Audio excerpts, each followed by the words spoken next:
자, 안녕하세요. 박성필입니다. 자, 오늘 HLB 보도록 하겠습니다. 자, 최근 3일 연속 급락을 했습니다. 자, 그러나 상심할 필요가 없는 하락입니다. 왜? 현재 아래 구간 박스권을 돌파하고 올라온 상태고요. 윗 구간의 박스권 매물, 이 자리의 매물을 소화해야 하기 때문에 물량을 받아내는 과정은 반드시 동반된다고 말씀을 드렸었죠. 자, 이 구간 물량 장악을 위해서 필연적으로 하락이 동반될 수밖에 없다고 말씀을 드렸었습니다. 그 과정이 표현되고 있을 뿐이고요. 그 다음 박스권 요 보라색 여기 진입을 위해서도 반드시 필요한 하락일 뿐입니다. 애초에 이게 갑자기 새로운 재료에 대한 기대감이 생긴 게 아니라 이제 12월 재료 일정이 다가오면서 기존에 있던 기대감이 반영되고 있는 거라서 매도하는 물량이 생길 수밖에 없는 것이고, 박스권 상단 박스권 상단은 당연하게도 저항이 강력할 수밖에 없는 자리죠. 그리고 그걸 알고 있는 투자자들은 이런 자리에 부딪히고 좌절되는 것이 보여진다면 이제 분할 매도를 통해서 이익을 일부 챙기고 보다 더 낮은 자리에서 재매수를 통해 리스크 관리까지 하기 때문에 이런 흐름이 나올 수밖에 없습니다. 아주 건강한 흐름이고요.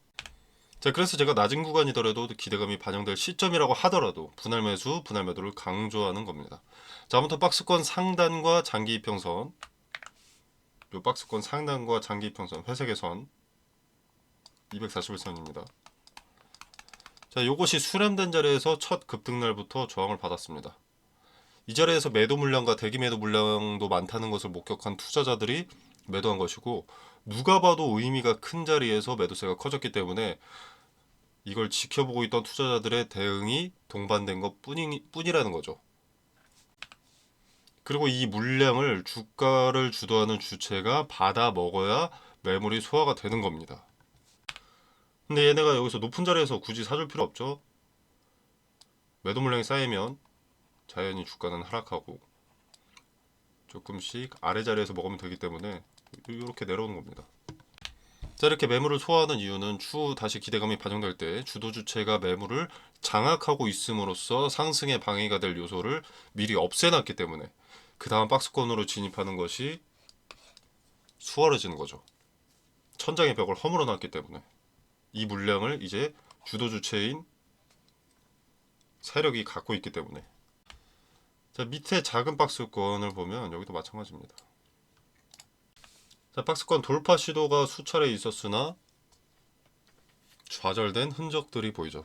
근데 이게 좌절이라기보다는 매물을 소화해야 올라갈 수 있기 때문에 매물 소화의 흔적이라고 보는 게 알맞죠. 자, 그렇게 몇 번의 소화를 거치고 벽을 허물었기 때문에 위로 올라갈 수 있었던 겁니다. 그리고 이때는 참고로 이렇다 할 뉴스나 소식이 없었습니다. 당시 있던 건 란셋 등재 정도인데, 란셋 때문에 오른 게 아니라 12월 재료 일정이 다가오는데 HLB는 물린 투자자들이 많기 때문에 윗자리에 매물들을 소화를 해놔야 본 재료 기대감 일정인 12월이 다가왔을 때 본격적인 급등을 연출할 수 있기 때문이기도 하고요. 급등이 연출이 되어야 오랜 시간 동안 물려있던 1차 CRL, 2차 CRL을 겪으면서 크게 실망했을 투자자들의 투심을 돌려서 고점에도 매수하게끔 설계가 되기 때문에 미리부터 물밑 작업을 해놨다라고 볼 수 있겠습니다. 자, 그래서 최근의 하락을 고깝게 생각할 필요가 없고요. 다음 단계로 나아가기 위해서는 반드시 필요한 하락이다. 매물 소화 과정이고 그 흔적을 보고 있을 뿐이다 라고 말씀드리겠습니다. 자, 근데 요때 누가 봐도 저항이 강력한 요때 6만원에 팔 수 있던 건데 현재 47,850원이 되어 있죠. 불과 며칠 전인데요. 자, 그래서 분할 매도가 중요한 겁니다. 뭐 나는 높은 자리에 전 재산이 물려있기 때문에 불가능하다라고 하면 드릴 말씀이 없습니다. 주식이라는 것은 대응이 더 중요합니다. 꼭 최고점에 매도하겠다 이게 중요한 게 아니고요. 제일 하단의 박스권에서 제가 매번 이렇게 지지가 됐을 때 매수하기 좋은 시점이라고 말씀을 드려왔었는데, 이때 샀다면 3만원 중후반대에 사서 6만원 근사치에 팔 수 있었죠. 제가 지난 영상들을 보시면 아시겠지만 이 박스권별로 저항이 강력할 수밖에 없는 자리들을 말씀을 드렸고, 이럴 때마다 분할 매도를 통해서 내 이익을 일부 챙기고 다시 낮아질 수밖에 없는데, 그때마다 지지의 근거가 수렴된 자리에서는 분할 매수를 통해서 평단을 낮추고 수량을 늘리는 전략으로 가야 된다고 강조드리고 있습니다. 이걸 또 강조드리는 이유는 주가를 드리블하는 주체의 의도도 있고, 그 의도를 간파하고 투자하는 투자자들의 대응 때문에 짧은 구간에서도 저항이 분명한 자리였기 때문입니다. 요 자리나 요 자리나 요 자리나. 주식은 후행성이다. 이미 다 지나와서 끼워 맞추면 누가 그런 말 못하냐 이러시는 분들 계실 텐데, 제 지난 영상들 확인해 보시면 당시에는 미래의 어떤 주가 전망, 추세 전망을 거의 완벽하게 맞췄습니다. 제가 대단하다고 자랑하고 싶은 게 아니고요. 저항이 강력할 수밖에 없는 자리, 지지가 강력할 수밖에 없는 자리는 반드시 주가에 영향을 주게 된다는 겁니다. 이게 주도 주체의 의도일 수도 있고요. 세력의 의도가 아니더라도 기존에는 절대 한마음 한뜻으로 뭉칠 수 없는 투자자들의 투심이 100%까지는 아니지만 꽤 높은 비율로 투심이 같아지는 자리이기 때문에 영향을 줄 수밖에 없다고 말씀을 드리는 겁니다. 자, 재료 있다고 해서, 기대감이 있다고 해서 상승만 할 수는 없습니다. 누군가는 그 기대감에 팔게 되어 있고요.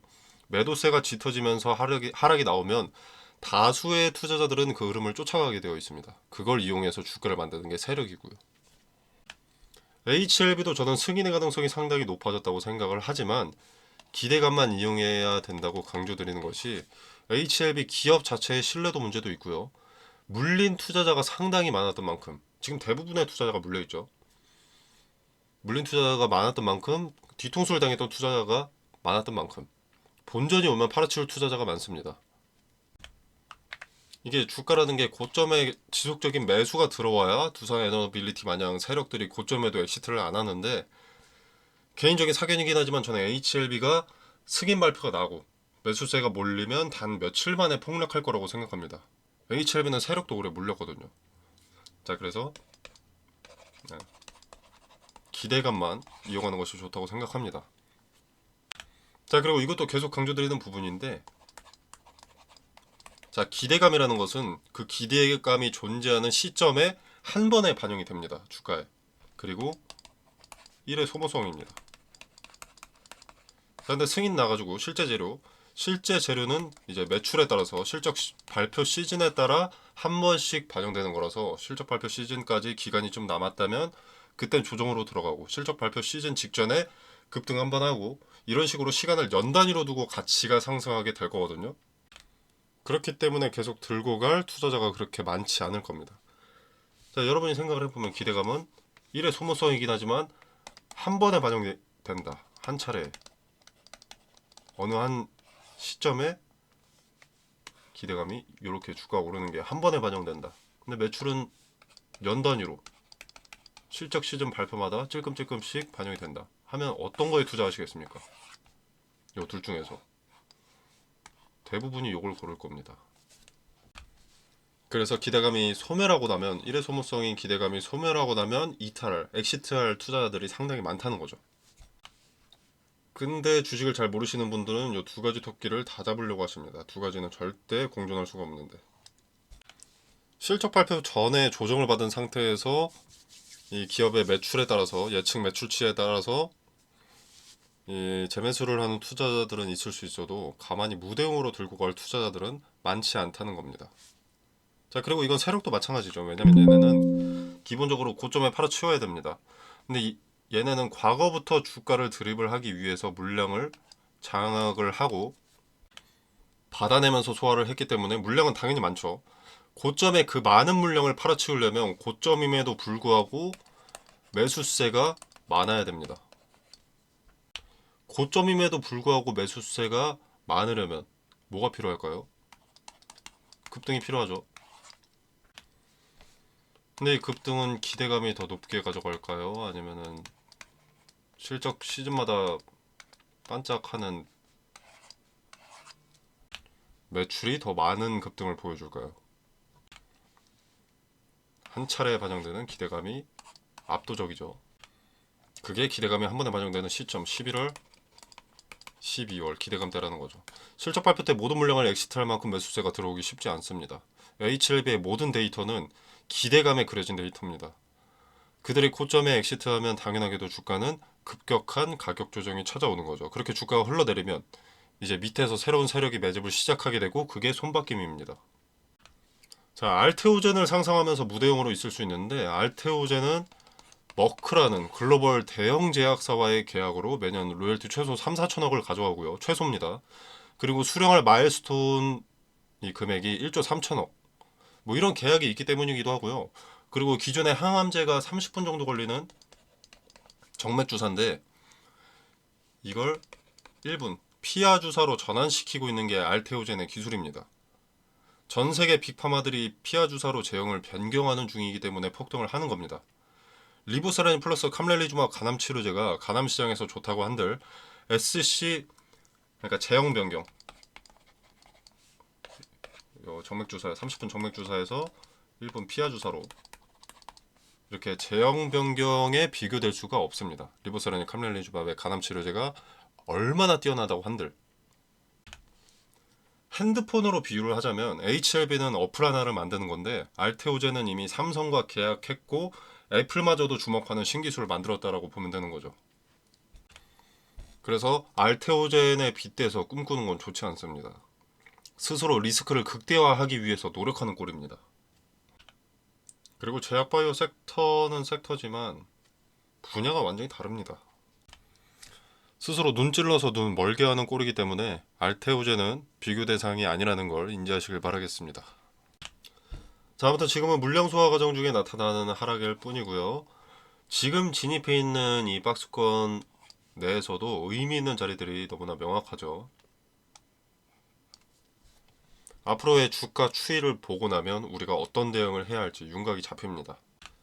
텔레그램 방에서는 의미 있는 자리들을 터치했을 때 실시간으로 나오는 제스처를 보고 어떤 대응을 해야 할지 그 대응에 대한 근거는 무엇인지 설명드리고 깔끔하게 분할매수 타점, 분할매도 타점도 설명드리도록 하겠습니다. 자, 텔레그램 방 참여는 영상 설명란에 보시면 여기 더보기 버튼이 있습니다. 자, 이 버튼을 누르시면 이렇게 링크 기재를 해뒀고요. 자, 이 공간 안에서 제공되는 정보 일체의 금전을 요구하지 않고요. 그리고 종목 필요하신 분들 계실 텐데 여기서 무료로 종목도 추천드립니다. 자, 필요하신 분들은 참고해 보시면 되겠고요. 텔레그램 방 입장과 퇴장은 제한이 없습니다. 자유롭게 참여해 보시고 도움이 되신다면 구독, 좋아요 눌러주시면 감사하겠습니다. 자, 여러분의 성공 투자를 기원하면서 오늘 영상 여기서 마무리하겠습니다. 감사합니다.